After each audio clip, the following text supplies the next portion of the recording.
Happy Halloween! Date Fright Part 2. Here we are. We're back. The Spookwall. And other such things. Now, this is a very British Halloween podcast. Is it? So we have taken the batteries out of the doorbell. Oh, We've yes. closed the curtains and we're turned the lights pretending off. that we're not in. Yes. Because we're really rubbish at trick-or-treating people. But, anyway, you have a film that we I have should a watch. film. I have a film. I thought I knew what this was going to be because you've been mentioning a film all year and I'm not convinced that this... I know for a really? fact, yes. Okay. I thought it was really obvious. But now you think that I might have changed my mind or something. No, well, you've been mentioning a film all year that we were going to watch. Have I? And I'm pretty certain this isn't going to be it. Okay. So I'm going to give you some clues as to the film. Yes. So people who are listening to this will already know what the film is because they'll see it on the title of the thing. So Yeah, I'm but always quite aware of that. Humour me. Okay. So, we're going to the moors. We might be visiting the slaughtered lamb. Okay, right. And there's going to be a rude film somewhere along the way.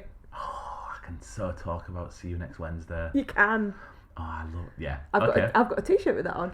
So yeah, we're watching An American Werewolf in London, which I often just call American Werewolf in London, but the full title is An American Werewolf in London. I mean, that's tenuous. Like, What do you you don't mean need to hit the tenuous? An. No, you do when you we'll watch it because Jenny Agutter, Dame Jenny, mentions something else in the film that has Anne at the front of it, and that's clearly a reference to the title. And yeah, so I was thinking about this before. I was like, why do I always get the Anne off? And I was gonna say, oh, you don't need the Anne, but actually it does make sense within the film. Anyway, Mark, An American Werewolf in London, 1981, John Landis, a film that has remained with me all of my life. I saw it when I was very, very young, like stupidly young. I saw this film. And then it stayed with me. I had nightmares about it, which only later on in life I realised had come directly from the film. So I'd have these nightmares.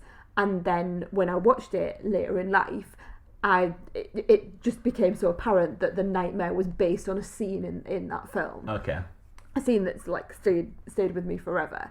A scene that you may have tweeted about over the last couple of days. So Yeah, Film 4 tweeted, they asked for like your biggest like shock scares. What are they called when someone jump scares, that's them. And loads of people were doing the Exorcist 3 scare, which I've never seen Exorcist 3. it also involves a nurse, weirdly.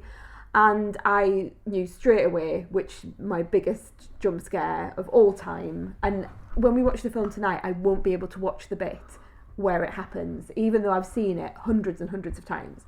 And genuinely, I have seen this film a significant amount of times because it weirdly, particularly when I was single, particularly when I was on my own in the house, it became a sort of film that I would chuck on in the background.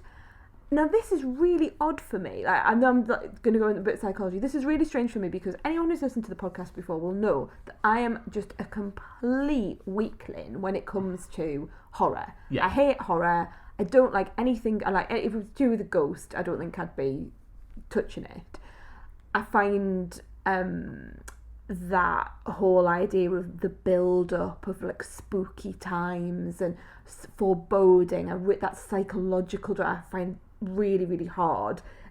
As mentioned in our Ready or Not podcast that we put out last time, anything where there's this like host is what I'm thinking about. Anywhere where we know something's going to happen, if we're building up to it, I just can't cope with that pressure. I can't cope with the idea that something's going to occur at some point in time. So An American Werewolf in London, you would think that it wouldn't be my sort of film. But I think because I saw it so young, and what happened was that I then saw, off the back of it, I then saw the making of Michael Jackson's Thriller. And Thriller was directed and produced by John Landis. And I, again, very, very young, remembering at the time watching Michael Jackson being directed by John Landis talking about the prosthetics and the makeup and showing you how he made the Thriller video. And that, for me, sparked this whole world of critical analysis of film, which has stayed with me all my life. Obviously, I've not gone into it professionally. We are doing this as our favourite thing. You're not making any money off this? Not making any money off it. I've never written about it. I've never gone down that route. I wish I had. But it just, as a child, isn't it strange how something that like you're terrified of just stays with you, but also there's like this lovely circular thing of now I'm talking about it on the podcast, and it's analysing film is something I really love to do. So I think that's kind of it comes with so much baggage, this film. I think the problem with you is here we go. That's a sentence, isn't it? You're scared of being scared. Mm-hmm. Whereas I think with horror, you need to embrace being scared. Mm-hmm. Like, I went to see Smile recently, and to be honest, it's not really that scary at all. The scariest bit's in like the trailer, and that's ruined the trailer. Terrifying.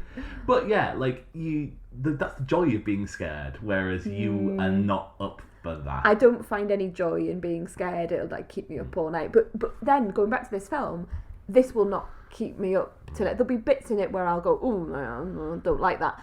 But it will not keep me up. And I think it might be the horror comedy element of it. Yeah. And the setting and the Landis humour. Yeah. And very much, I thought it was a good sort of companion to Ready or Not, because both could be described as horror comedy. Okay. What's your background with An American Werewolf in London? Okay. Well, I first saw this like late 2000s when I was doing a bit of a film rewatch, living in a house with Neil. Hello, Neil. Hello, Neil. Which you probably are. So going back, I had what I thought was the American Werewolf in London game on my ZX Spectrum. I have only recently realised it's a massive rip-off game. It's called Werewolves of London. Oh, and really? and it's not any part of the of the franchise. Does it have all. the song?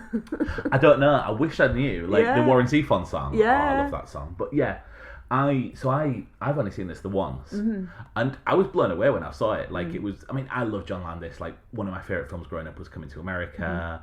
So like I'm a sucker for John Landis. Like any film of his. But yeah, I'm fascinated as to your reaction to this and what you think of it. And certainly, obviously, it's a film from the early 80s. How does it stand up today? The acting, the performances, the references that people now make, you know, referring back to it. I think I'm really, really looking forward to you telling me what you think about it. This film hasn't stayed with me at all. Like I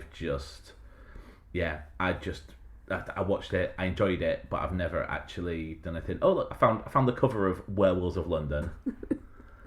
Is it Mark showing me it now? Yeah. Okay, interesting. Yeah, it looks very sort of shit. Yes, that is the word I'm looking for. So, absolutely right. I don't even know what the point of it was. It was one of them games where you started playing it, and I don't really understood what was. You had to go in the sewers, probably the London Underground at one point, and walk along the lines. Right. There was all I remember is you had to go into the sewers at one point, definitely, because you had to get a hook to open up the street. Like the street thing, yeah. But there was the pothole, the manhole. But there was also a long time where you were just walking around a park. And I don't really understand what I was doing with that. Okay. But yeah, you had to kill people, obviously, because you were a werewolf. Yeah. But yes, no clue. I might just download it again and play it. see what it does. Yeah. But no, I really enjoyed this first time I watched it. Couldn't tell you much about it other than we go to the Slaughtered Lamb. Yep. Rick Mail and like the best pub ever. Who's the guy? It's Glover. Brian Glover. Brian Glover, that's it. Yeah. Famous wrestler. I know. I was saying wrestling. Yeah. Kermit the Frog pops up at one point in time. I don't know if you know that. The guy who plays Kermit the Frog, he's in it. Who plays Kermit the Frog? I can't remember his name now. But the person who does the voice of Kermit the Frog, or at least did. Say Frank Oz. That's him. That's him. Not Kermit the Frog. That's Gonzo. Oh, right, okay. And Yoda, more famously. Oh, okay. Well, anyway. So and Miss Piggy. Like he plays Miss Piggy. What I'm trying to say is there's some random cameo. Yeah. Yes. And Landis is in it. Landis is in one of the scenes as well. And some spoilers for American Werewolf in London. But I think that I used to watch it with the director's commentary on, and it became this really this thing that made me feel happy. You know, like some people would stick, I don't know, Enchanted on, or I don't know what other people's comfort films are. Mine clearly is American Werewolf in London. that's what I would have. And I would have the director's commentary, and then I would learn things about, the fact that they weren't really on the moors and the stuff like that. I just really stayed with me, and those strange characters that you meet as you go along. Yeah. So I've been wanting to do this for a really, really long time. I really hope that I remember fun facts once we watch the film and we talk about it, because at one point I thought, God, I could write a book on this. But yeah, I'm really excited to have your opinion, even if it's all wildly off mine, even if you just think, oh, this wrong with it and this, that. I just want to talk about it. And I haven't had the opportunity to do that for a very long time, so I'm excited. And maybe next year we'll do Bram Stoker's Dracula. Yes. That is the one that I've been threatening, haven't I? Yes. Since we started this. I was like, yeah, we'll do that. Yeah, maybe next year. Right. Well, let's get watching it, and then we'll see you on the other side. See you later.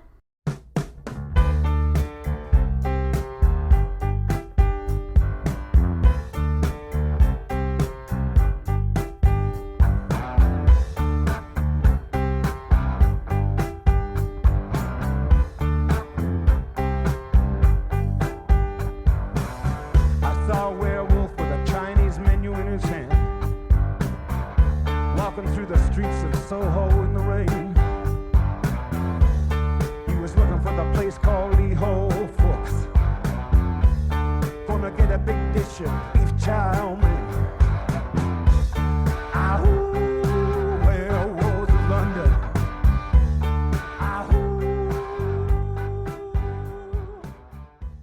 So, Mark, do you feel the bad moon rising?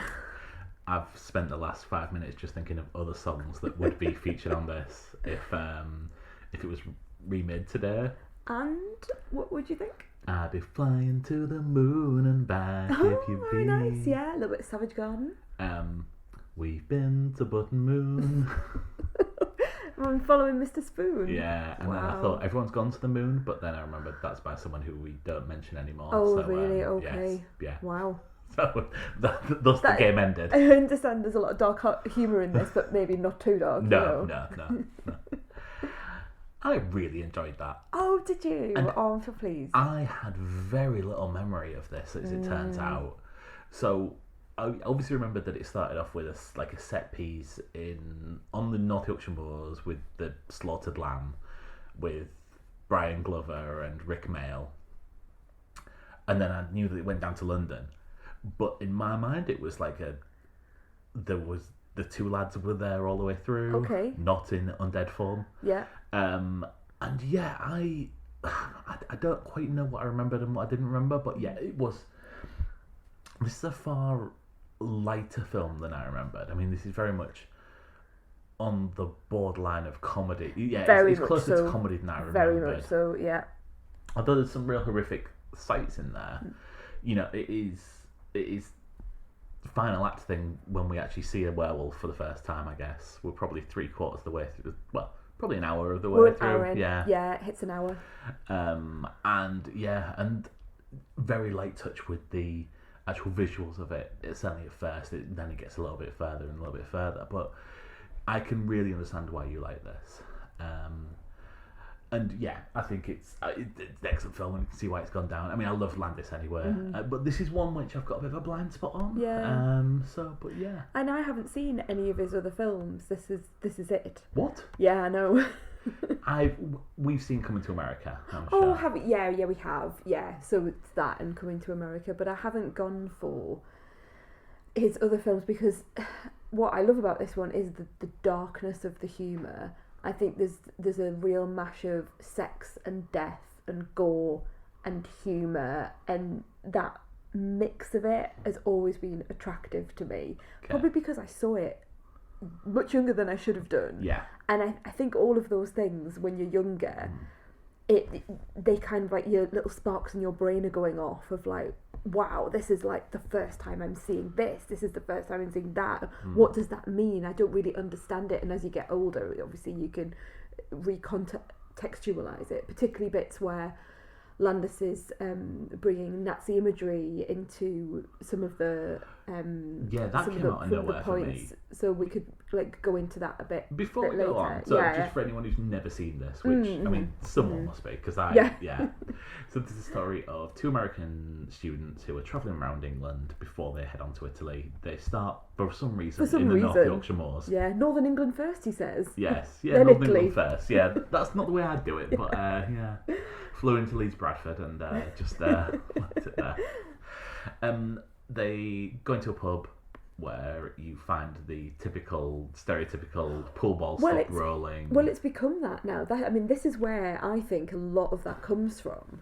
You walk in somewhere, everyone stops.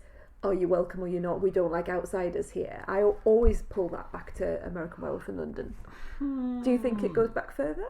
Yes, I mean, like Wicker Man would have been before this. Okay, yeah, I suppose so. But, that scene very much reminded me of what's that show? The Third Night, was it? Also with Jude Law and. Oh, I understand. Yeah, it was a telly show, and it was all about him going to like an island or something. It was a tidal island, and you walk in somewhere, and it's you're right. It's a trope. It's a stereotype. The lads aren't necessarily made to feel welcome. They go on a little wander through the moors. They are told in the night. to beware the moon and to stick to the roads. Neither of which they do. They're both attacked. One of them is killed, and then the other one wakes up in a London hospital trying to understand what has happened. So Jack is killed, and his friend David, wearing a red gilet, which I always find really. Oh, it's not a gilet. It's a gilet. It's like a puffer jacket. Yeah, it's incredibly trendy now. Yeah, it's ahead of his time. But like, I always laugh at that. Like the visual clues, I think, are fantastic in this film. He's just wearing red, and he wakes up in the hospital where Jenny Agutter is his nurse. Staff nurse Price. Lovely Jenny Agutter. Wonderful Jenny. Oh my gosh, she's just amazing. She's most beautiful. And the camera loves her. Sometimes she looks up and it's almost like they put a little bit of Vaseline on the lens because it's just this glow that comes from, radiates from her. So yes, she's looking after him. I don't think we need to go any further into sort of the plot or anything like that. She's looking after him, and he says, though it wasn't there, they kept saying you've been attacked by a lunatic, which I love, because obviously the word lunatic comes from lunar, which then is the moon, and there's a lot of language that you can really, really dig into. So they keep calling an escaped lunatic. He says it's not an escaped lunatic. It's I was attacked by a wolf or an animal, and he persists in these fantasies, and then we're left to think about whether this actually is the case or not, and we soon find that out. I mean, in the title of the film, you know, like how we criticise like our little what film we're going to watch, because it's in the title of the film. I mean, the title of the film is American Werewolf in London. But it does hold on to it. I mean, you are right. It does hold on to it for quite a long time, and you could read it as, yes, he's had a terrible shock. It's a terrible trauma, and he's woken up in London. He is, outside of his comfort zone. He's not in his home country. He's all alone. His friend is dead, and it's all very different where he is. And he is dreaming. He's having these nightmares. So you could think that your favourite part of the film. Oh god, yeah. There was a bit where I couldn't look. There's one bit where I cannot watch it. It's just too scary. Because that reminds me of the scene in Lord of the Rings. Yes, which with equally David Holm. Ian Holm. Ian Holm. David. It was David Holm. Well, you probably think of David because David's the name of the guy. I just made him up. It's very similar. It's a shock. It's a jump scare. Yeah. And the face changes, and I find that quite creepy. And also a little bit exorcist-y, which I know is another horror film that you have a lot of time for. I have a lot of time for it, but it's not one that I would just stick on in the background and enjoy. There's less horror comedy and just more horror. Yeah, okay. In that, and the religious element of it, I find terrifying. Although there is a small. When we were watching this again, I thought, there's a little bit more of a religious element here towards the beginning, with the villagers talking about, go with God, and God, it's in God's hands now. And I thought, that's interesting. And then later on, there's a scene in a graveyard, and I thought, so the little bits were going off in my brain. But Exorcist obviously is much more has much more religious focus, given that there are two priests in it. Funny that, and Satan. It's. I mean, can I make some criticisms? You can, I'm genuinely really interested in what your analysis. I I think Jenny Agutter makes some interesting decisions in this film. Oh yeah. I don't believe that when someone is in the hospital going, I've just seen a dead friend and I think I'm a werewolf. She's like, fancy coming around to mine for a bit of a slap and tickle in a shower. I live alone, there's no one there to help me in case you are mad. Yeah, it's something about you, you're American and It's very sex positive though. I really enjoy, like, she's a young woman, she's doing well in her job. She says, it's quite interesting. She says, I'm just a working girl, and it's all of some of the dialogue's a little bit twee. And then they go to the shop and she talks about inflation and how her wage can't possibly keep up. And I quite like that. I mean, it's not entirely. I mean, the good job we're past that. Turn around, 1981, we've really moved on. And then she brings him back and she's like showing him around the house and she's like saying, I find you very attractive. She's clearly going to have sex with him. And then she goes into I've had 7 lovers in my life, 3 of which are one night stands, and then she kind of stops and says, I'm not quite sure what I'm saying. I don't think she needs to go into that. No, I don't, but I find that quite, not empowering, but I find quite refreshing that particularly at that stage. I mean, this you could. I'm not going to say this is a feminist film because. In the second part, you've got a scene in a porn theatre, but is that what you call it? Do you call it a porn theatre? I was going to say a porno theatre, and I was like, don't know if I can get away with that. Porno's more American. Yeah. Anyway, in the theatre, where people. I mean, I've got some other words I could use. Yeah, you'd insist I get them out of the podcast, but anyway, everyone knows what I mean. So we can't really say that it's, full of, yay, women. And actually, when you look at the other characters that are women, I was really interested in, it's a reflection of the time, but all of the police were men. And so anyway, it was interesting. So, but I really like that scene because she's essentially saying, yeah, I find you very attractive. Yes, you might be, having some mental health concerns, but I'm, going to bring you back to that and I'm going to have sex with you and I'm going to be very much in charge of that and it's going to be my decision and I don't know, I think you're quite right, it's very sex positive. I mean, I would question her decision. I think there's red flags all over the place. I agree, and, yeah. But then she's also got a flat that you can break into just at 2 seconds notice. That's mad, in the centre of London, ground floor flat, and he locks himself out and then he's trying the windows and you think, you'll never be able to get back in, and then he literally lifts up the sash window. I mean, it's the easiest thing with his little finger. And no one ever says you really should think about locking your windows. I mean, there's also a point where David kisses Alex, which I don't think was necessarily. She is just working as a nurse. And he just kisses her uninvited, which I think would.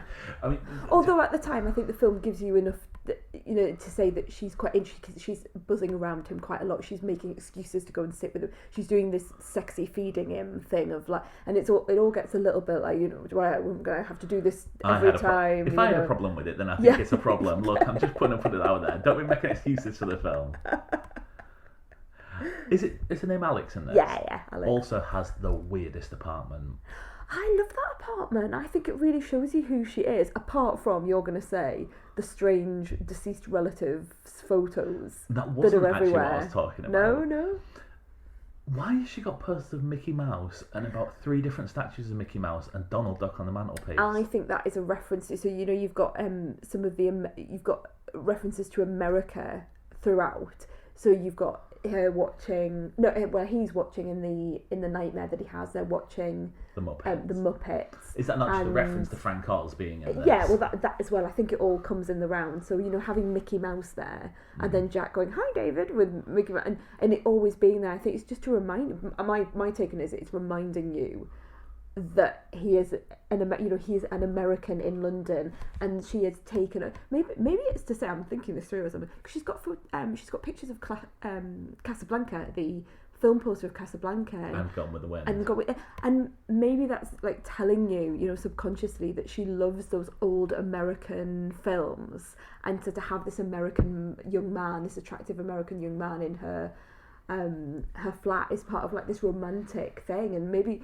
the Mickey Mouse and there's Donald Duck there, this love of America. I don't know. I would say it's more an American cruise idea of what's in the middle, because I think there is a point in this moving forwards, there's a point where there is three, homeless people shown. In a scrapyard, and that is a very American view of what a group of homeless people would look like around a barrel. Around a barrel. Interestingly, the thing it reminded me of was there is a scene in Coming to America where Eddie Murphy gives two homeless guys some money, and it turns out, as it happens, that they are two characters that were in Trading Places, another John Landis movie, and then I sort of like, oh shit, it's John Landis, and so obviously visually it really reminded me of that, and I thought that was the one point where I thought this doesn't feel very British. But it is, I suppose, I'm going to defend it. Maybe the title is also, this is Landis coming to London, an American, he's not a werewolf. No, I'm not saying that, but American in London. It's so London centric, but then he equally is an American in a different place. I'm just thinking it through. I'm not defending it in terms of like saying you're wrong. I'm just trying to think through those arguments. It's clutching at straw. Yeah, probably. Yeah. So, what do you think this is that really makes you come back to this? Because this, it's a very well made film. I think the visual effects are stunning, like for the time, and obviously very practical. When Jack's the lad who dies. When Jack revisits, and he's shown at various states of decomposition as he comes back, and I think the first one looks excellent, and then it steadily gets better and better to the point where when he's in the porn theatre, the adult theatre. That's unfair. He is just a skeleton, and he looks absolutely terrifying. And because it's practical, it reminds me of the visuals of Two-Face in Dark Knight. You're right, with the eye. Done with CGI, whereas this is completely practical, and I think it really so well done. And you think for the time, and probably the budget. This must have been a high budget film. $6 million at the time. Yeah, I think it made something like 62 million back. So it obviously did very well. That's how Landis got his films banked for the next 2 years. Then, that 6 million really stretches. But the other thing is that there is absolutely no fat on this whatsoever. Nope. 90 minutes. You could maybe edit out like a little bit of there's a little bit where they're just pissing about in the flat, I think, and there's some of the scene where the hospital and I think you could trim about 10 minutes out of that and make it. Do you mean you sort of her going around the corridors and talking to people and faffing on on the children's ward, for example, that sort of thing? Yeah. There's a kid that only says no, Benjamin. which I don't think plays any part in this. I think it's trying to take, because I was thinking about this, I think it's trying to show you just how lovely Alex is. I think it's a way of telling you about her character in that there's one kid that comes up and whacks her on the bum at one point, and she just sort of like laughs it off, and then she's nice to Benjamin, although some of the dialogue is very much of its time. She says something like, have you ever been severely beaten around the head and neck? And like, no one now would say that to a child. Even in jest, you wouldn't say that to a child. You say, have you ever been tickled? Then she goes on to tickle him. Have you ever been tickled? And something like that. But then that scene, you see her with Benjamin, and then the camera pans up to the moon, but maybe we didn't need that. I don't know. I think, I think there is an extra 10 minutes there were times where I thought, I just wish this would move on a little bit, but for 97 minutes, is it all in all? Yeah, 1 hour 37. Credits? Yeah. Crack on. I think it's a really really tight film. It doesn't hang about, and the ending just ends. Yeah, and I think that, to answer your question, is one of the reasons why I come back to it. It's the dialogue, which I love. Like, I can quote that dialogue, and the darkness of the humour just absolutely hits some part of my brain that just like really really tickles it. And also the fact that it's so tight, like you say, there'd be things that you could take out, but it's so tight, and it's bleak. It's incredibly bleak. At that ending, there is no coming back from it. Jack is dead. He is dead. She loves him. It's very quick, but I think young people, throes of, this very lustful, exciting time in their lives, and you can almost believe that there is this connection between them, and then he's just dead. That's it. He's just dead. He's on the floor. Yeah. You see bullets on him. Yeah. You probably cut to Alex's face, and Yeah. then you go bob, cut to black, and the credits use are of the going. music, because you've got really lovely poppy, like you said right at the top of this moon related. Bad Moon, right? Creedence Clearwater Revival. You've got Blue Moon. You've got 3 different versions of all Blue Moon. different things, and that.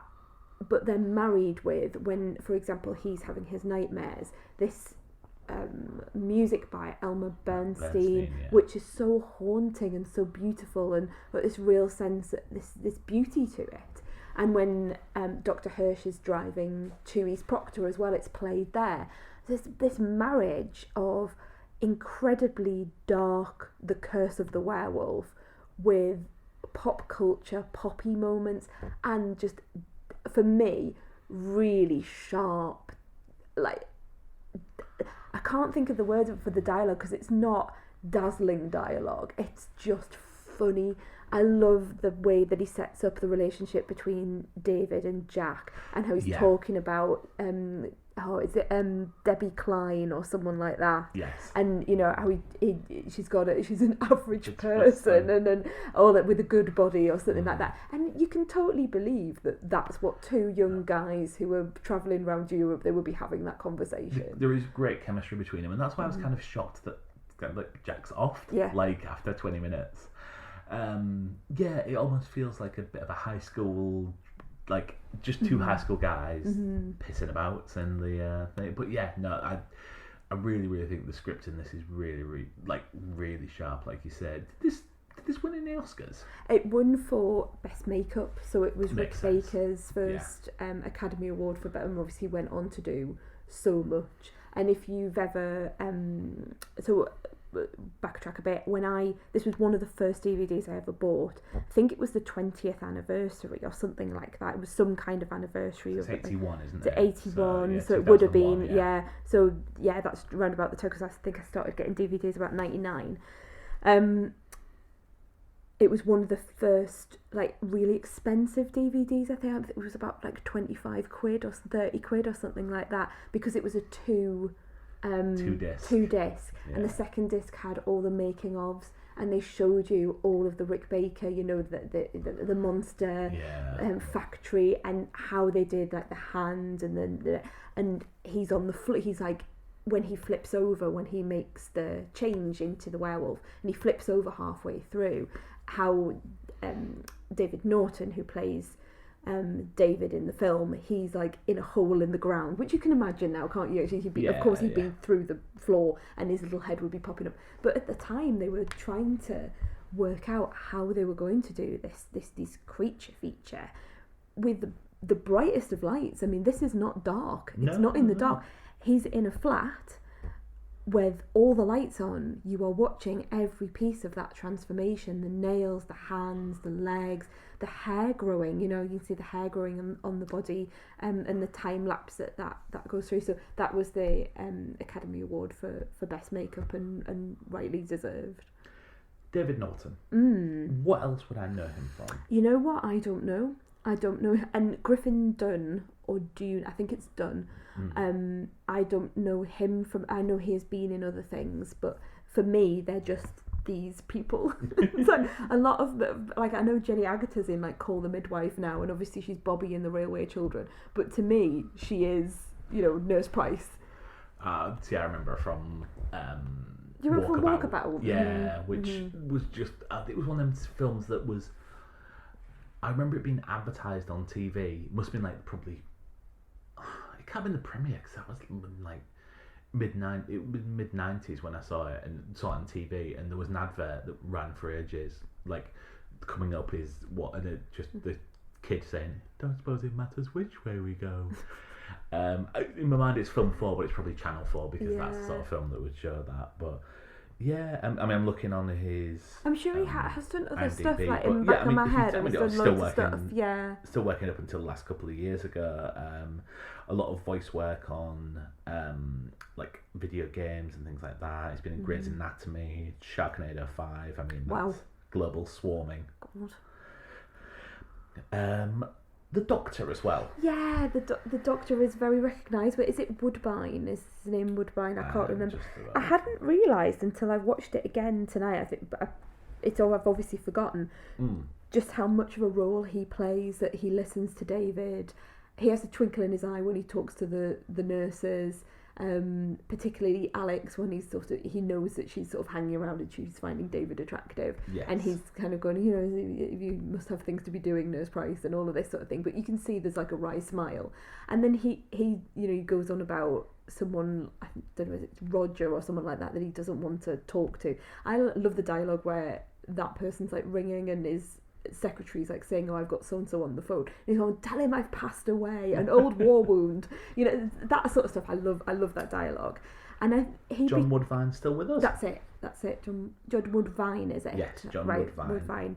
And I just love the idea that he listens to David, he takes on board what he's saying, and then he has the nous to start looking, and so he drives up to East Proctor, and so then we go back and we see those people again.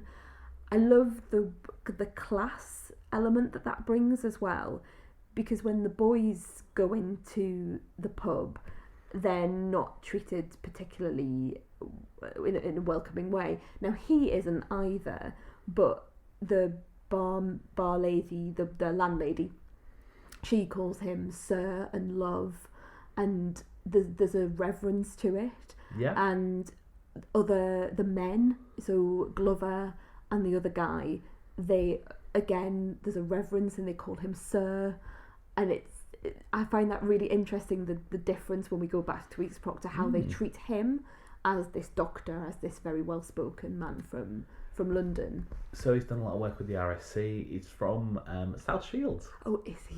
Yeah. Amazing. But I think just down the road from us. Yeah. So that's amazing.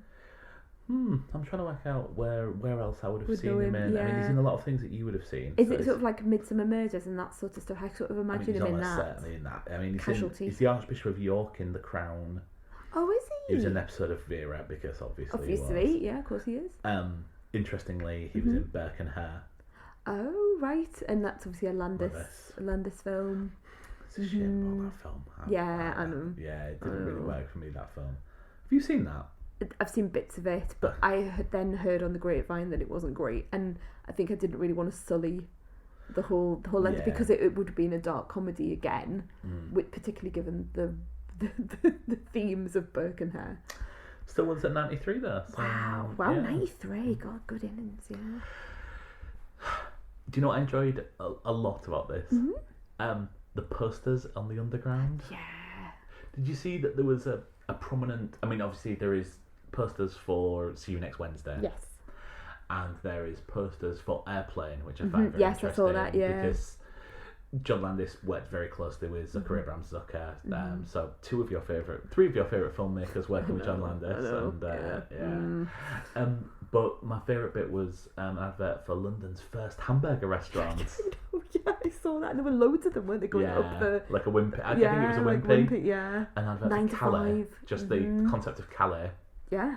Get on a booze cruise. Yeah. Get across the Mammoth over there, and Dad used to do that all the time. It's amazing, isn't it? When you and I love those. It's one of my favourite scenes from the. I mean, I love every scene in it. I could pick so many of them, but that one in particular, because when you go down to the Tube now, I mean that's Tottenham Court Road. I mean, we used to go to London quite a lot before we had a wee one, and before we got together, I would go down to London quite frequently and sort of do film locations, go to the musicals and things like that. So I've always really enjoyed going to London. And I remember walking round the tube stations, and just all I could think of was, wonder if this is the one where they filmed Werewolf. Wonder if this is the one they filmed, because many of the tube stations look like that one. They haven't changed the tiled walls and And we thought there was a because the guy who then gets killed in the tube, he goes and gets something out of like a machine that's on the platform for 20p. We thought it was a cigarette machine, didn't we, when we were watching it? We all sort of said, oh, is that a cigarette machine? Because there's adverts for Marlboro on the wall of the tube, which you just wouldn't get now. You just you don't have that advertising.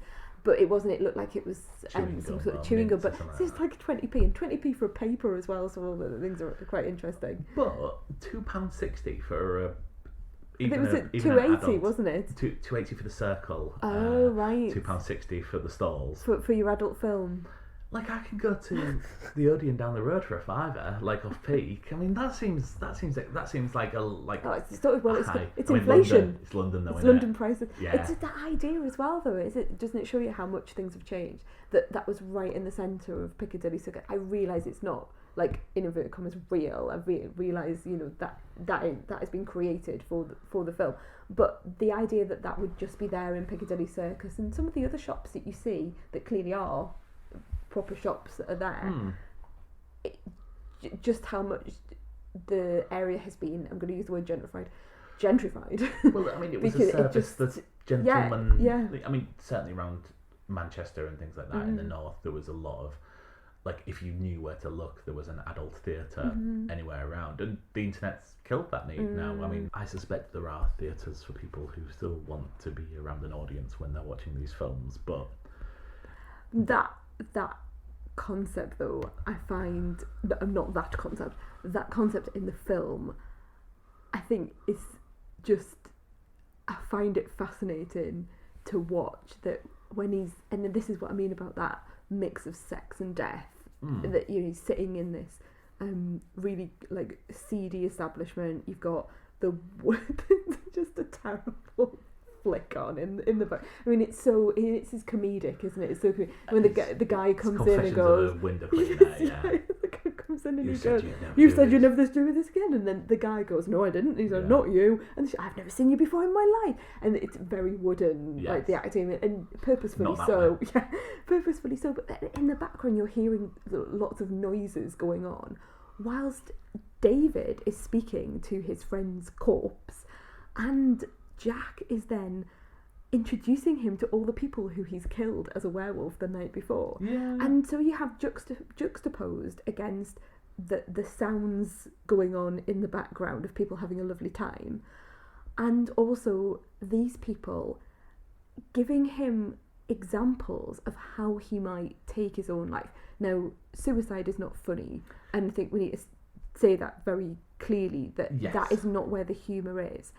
But it's that juxtaposition of he's going, oh my god, I'm cursed to be a werewolf. So we're in this fantasy land, and then you've got these people who were covered in like red, so lots and lots of blood, lots of gore. Yes. Really cheerfully saying to him, a gun, a knife, and but with the sounds of the film going on in the background, and there's something so, and it's not funny that, and I'm like pains to like put a massive disclaimer, it's not funny, the concept of it, but who comes up with that idea of putting all of those things together and it working? It just really worked. And I think someone was asking me the other day about what is it about some of the things that I read and some of the things that I write when I'm talking about death and grief, which I do a lot these days.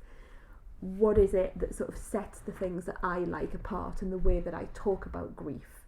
Sort of, how is it different with the people? I got asked that question the other day, and when we were sort of unpacking that, it was very much to do with the humour, because the experience of what we, for example, and other people who have had a bereavement have gone through is not funny, but there is so much humour around the experience of death and grief and bereavement, and some things are just funny. They're funny because you could roll your eyes at it. They're funny because sometimes you need humour in those circumstances. I mean, we this is going to sound stupid to a lot of people, but the day that our son Henry died, we spent a lot of time laughing just at how fucking ludicrous the entire situation was. You walked out of the hospital, got in the car, and there was a big poster across the wall saying, "But memories of your child's first years. Come and get photographs Yes. taken." And we were like, and then all the inappropriate songs came on All the radio. the inappropriate. I mean, Eric Clapton's "Tears in Heaven" came on. You know, one of the first songs to come on the radio, which obviously is about Clapton losing a child, and you know, you can't make these things up, and they're not funny. But sometimes you've just got to kind of go, our world. It is a how protection is that? method. Yeah, I mean, of course even, it is. Even now, I mean, we make jokes to each other that are very, very dark. And Yes.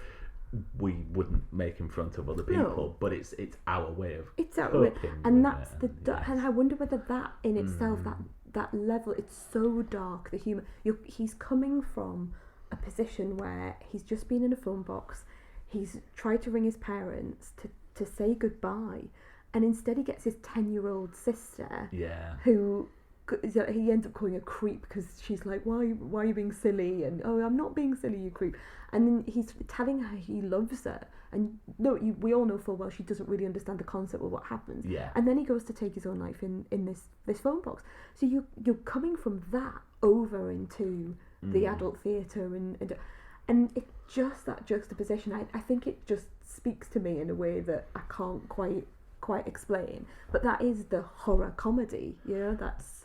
Yeah. And a lot of people have had a problem with the tonal shifts, and a lot of the criticism over the years has been that Landis doesn't know what he wants it to be. Is it funny one minute? Is it dark the next? Are we dealing with suicide one minute? Are we dealing with people dying round the back of someone's house or on the tube? And then the next minute he's wearing a coat, a lady's coat, that, you know, and hiding behind a bush. That for me is part of the joy of the film. I'm fine with that. I think that's, I don't have a problem with that. I mean, the only time where I felt, oof, that's aged badly. Obviously, there is the discussion of someone taking their own life, which, as you say, is an extremely serious matter. And I think at some point there is a discussion about is it someone who that loves you that should be the person that takes your life. Yeah. And all I thought at that time was, if this was remade now, they'd probably do it into some awful allegory about assisted suicide or right, yeah. Yes. But I mean, the only time I felt that they wouldn't do that now is there is a use of the F word, not that one, the other one. Yes, the other one. Which, I mean, that seems to be a very Americanism. I think we would use a different word, a P word, in the UK at the time. And I mean, I watch a lot of old wrestling, and it is absolutely used as a crowd chant to because it wasn't the taboo word that it is now, I think. Although he is using it because he's shouting expletives and he's shouting bad things in the middle of Trafalgar. So I think we should explain that's the scene. Yeah. So he's making he's casting aspersions about the royal family, is what he's saying. But he's using words that would be offensive because he's trying to get arrested. So we do know, the film does know that is not a good word. Yeah. Because he's using it to try and get arrested. But I understand that's Americanism, but he's American. I don't know why he didn't just punch the policeman, because I feel that would be that's an easy way to. I think what they're trying to say is that he's not violent. He's not a violent person. So he's using language to try and get arrested because he knows that these things would not be. I don't think it'd be that difficult to get arrested. But, that's what the other policeman says. It's not that hard to get arrested in London. There are some things that I think just haven't quite gone with the times. What did you think of because we said we would come back to this, the use of the sort of the Nazi werewolves, with David being Jewish and his family clearly being Jewish and having Jewish heritage, and obviously Landis being Jewish as well. I mean, I didn't pick up on that until 4 seconds ago. But, oh, really? I mean, that's. I mean, a lot of people talk about that as being part. Maybe Landis having something to say, and some people have seen it as a. You've used the word allegory, so I'm going to use it as well. See it as an allegory for the persecution of Jewish people. I can understand that. That's I mean, the thing that disturbed me most about that scene was how slowly his dad walked to the door. Like, it really stressed me out. Someone get the door, is that he really, saying? Well, really it's building stressed me out. tension, isn't it? Yeah, but he just gets up and has a little dawdle across. It is setting up the fact that there's this lovely family, and then we're building and building and building. See I who don't think comes it's in, lovely and if there's you're some that horrible slow to werewolf. walk across the door. Genuinely, that was the most stressed out I got in that film. This film was Not even when just- he wakes up from his dream, but hasn't actually woken up from his dream. No. I mean, that's well done. Where the another Nazi zombie comes from from behind the curtain. Yeah, I think it's very well done, but it doesn't. It didn't shock me in any way. Oh, I think really? that's Okay. I don't know why, but yeah. It still does to me. It's still, even though I know it's coming, I think that double. Yeah. I think that might be the thing. It came out of nowhere to me, Yeah. so therefore it's okay, yeah. Do you know the history of See You Next Wednesday? No, I don't. Obviously, I know that it's playing off See You Next Tuesday. Tuesday. Yeah. We all know what that is. So. And it's a recurring theme in all of John Landis's films, or a lot of John Landis's okay. films. So I think his first film, Schlock, it's mentioned in it, but it's in Kentucky Fried Movie, which is, I loved that film like maybe 20 years ago. I imagine it doesn't hold up that well. It's kind of like a sketch comedy. In that it's as if you are just flicking through the channels of just watching loads of different, like, there's commercials, there's like, as if you're watching like a TV show and then you change the channel and then a film will be on and stuff like that, or a news report or something like that. And in that, then someone visits another movie theatre with See You Next Wednesday, but it's in Trading Places. I think it's on a poster on Jamie Lee Curtis's wall. It's a poster in Coming to America. It's a poster in Blues Brothers. You really haven't seen a lot of John Landis. I really films, have haven't. you? No, yeah. Maybe we'll watch Maybe Kentucky we Fried should, Movie one yeah. day for a date night, and we'll see just exactly how that holds up. Yeah, I would like to watch it more, because I feel there's a big hole there. And if I like this kind of humour, then I feel that I would like his other, because it'll be, I'm presuming it's going to be a similar type of humour, but maybe without the darkness, and maybe that's the bit that I love the most. Yeah, and See You Next Wednesday was my username on a Hull City message board that I used to Wow. frequent many moons ago. See, look, we're just so connected. Yeah, and I don't know. I think it's because it was notoriously foul-mouthed. So, like, if anyone new came along, like, someone would just reply with the C Really? word. Yeah, it became almost like a You'd frequent some passage. funny old things. Yeah, and I think the way that people reacted to that kind of told how well they would get on there. Yeah. Yeah, no. No. Different times. Different time, different people, I think. Different times. Yeah. I mean, only 15 years ago, like, so, yeah. Anything else to say? Not really, no. No, I can't think of anything else. No, I think it's a great film. It's 4.5 stars for me. I think it needs an extra 5 minutes on the end, and just to tie it you want together. an extra 5 minutes on the end and taking 10 away in the middle? Yeah. Oh, right, I didn't get that. I thought it was take 10 away in the middle, and that's I think it. it needs an extra 5 at the end, to what? What would you be doing? Because I think the speed at which this ends just takes away any emotion from it. I think it's just bleak. I think it's like, I think that's the emotion of it. It's like he's If dead, it's and bleak- that's the end of If it's it. bleak, I think it allows you to ponder on it. Whereas now we get the Marvels just blah blah blah blah blah blah blah. What would you want to see? Sort of like Alex Price, the nurse. Don't know. I'm not a sort of filmmaker. do- yeah, I'm not a okay, filmmaker, okay. so. No, just interesting. What else you would want, or maybe go back to East Proctor or something like that. Maybe I don't Seeing know. something on the news. Yeah, I don't know, but I mean, I don't want to see like the undead going through the mortal. Oh, realm right, you do. but- Yeah, I forgot about that. Yeah. But it seems like bad filmmaking. The fact that it just ends, Right.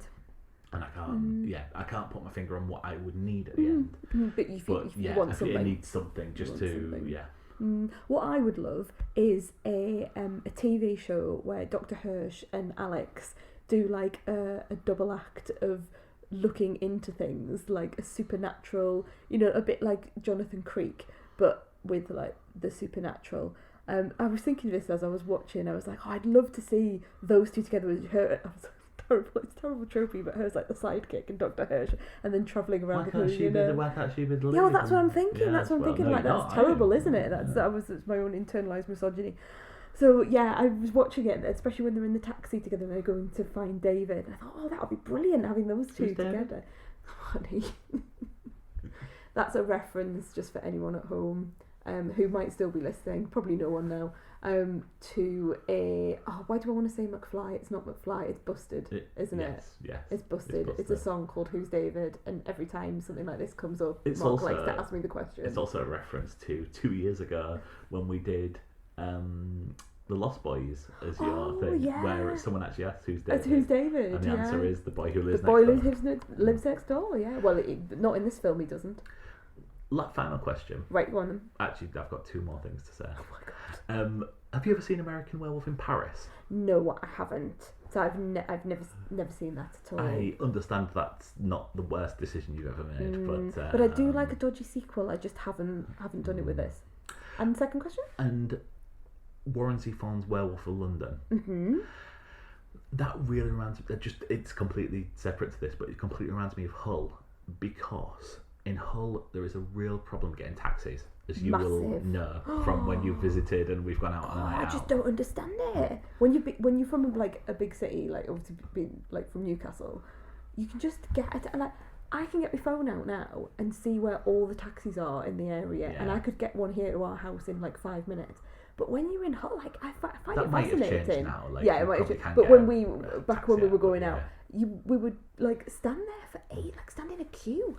So one thing that like locals do is on the end of a night out, you would go to the local casino, Napoleon's. It's a members only casino, and you go in and you have a couple of pints and you have a game of blackjack, and then you can get a taxi from there because you have just a constant pool of taxis come up and you. Is there like a phone that you ring one up from? No, or you is don't, it just you don't even need to. So like if it's quiet, then they'll just girls on reception just phone one up for you.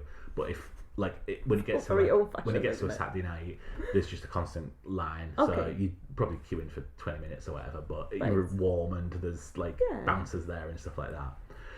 But in Napoleon's, every night, like probably every hour, they would play Werewolves of London, which is not on their CD that they always play through. That and I Hardly Back the Years by Steely Dan, I think it is. Oh, no, I can't really. Well, anyway, okay. we'll go again. Hopefully. I'm sure they're playing it. There's good food as well. There's good food. Yeah, I know. I've been with you. I don't remember standing and getting a taxi outside, but we probably did. We 100% did, yeah, because that's part of the thing. And there's always people who try and sneak in just to come in and just get a taxi. So like the bouncers will see. Funny, isn't that how places just work? Yes. Little things that you need to know. Yeah, Reeling in the Years by Steely Dan. That's the stuff. Yeah. Right. Well, have a lovely Halloween. Happy Halloween, everyone. Don't forget to put your batteries in afterwards, otherwise you'll miss your Amazon deliveries on Tuesday morning. I wonder if anyone else does that. Like, I don't know any. Like, when we say this to our friends, everyone sort of looks at us like we're like proper bar humbugs, aren't we? And like, oh, do you not just get like a big bag of sweets to get? No, we don't. We literally hide. Our street is like on our street, and it's less so this year. I think COVID's kind of like accentuated everything. Yeah. But for a couple of years, we were like the one house where nothing happens. Nothing. I mean, the people next door put little gravestones out in their garden, and there's full on like actually just down the road. Actually, I've seen it. They've put great big almost like spiders webs coming off their house. Everything. There's a house down the road from us that always has amazing like a light show essentially, and then there's when you come down our street, there's all these lights, there's all these things, and then there's our house in the middle. I'm sure that'll change as the years go on. No. Right. Well, thank you guys. Thank you, everyone. We will be back soon. We will. I know we say this every time, but we are. Yes, we've got some exciting things coming up actually that we'll not talk about now. But there's some really good stuff happening for us on the old podcast. Yes. So that'll be coming up, and we will be doing some TV film. We've been watching quite a bit recently, so we'll be catching up. I'm also catching up for like stuff I've missed for end of year lists. So we're coming up to that as well. So we'll be doing our list shortly as well. I've seen TV shows this year, which I was worried at one point that I might not have actually done so. But yeah, definitely, I can make a top 10. So if you'd like to follow us, we are on Twitter and Instagram at The Honeymoon Pod, and you can leave us a review on Apple Podcasts or a star rating on Spotify. That would be absolutely brilliant, and it really helps us and helps the show. Thanks a lot, guys. We'll see you next time. Bye.